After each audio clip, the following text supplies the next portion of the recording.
Selon le Premier ministre Daniel Kablan-Duncan, les échanges entre les autorités ivoiriennes et les équipes du Fonds monétaire international, Banque mondiale, Banque africaine de développement ont été fructueux.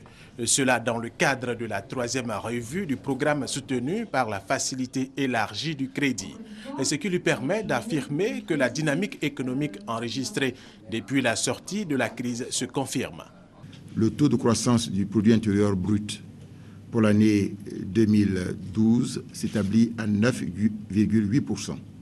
Donc 9,8% contre une prévision initiale de 8,1% estimée donc en mars 2012 et qui avait été révisée donc à 8,6% en septembre 2012. Donc comme vous le voyez, nous tutoyons les deux chiffres avec 9,8%. La Côte d'Ivoire rejoint le cercle vertueux des économies à forte croissance en Afrique et dans le monde. Cela devrait se maintenir en 2013 avec une prévision de croissance de 9%. Avec le raffermissement de la croissance en 2013, la population ivoirienne devrait mieux ressentir les retombées positives.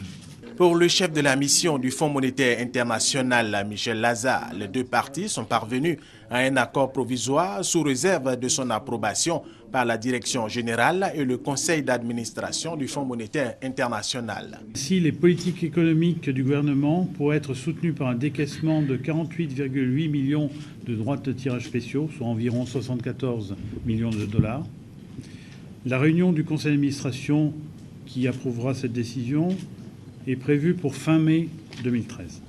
L'inflation s'est établie à 1,3% en 2012 et l'exécution budgétaire a aussi été meilleure que prévu.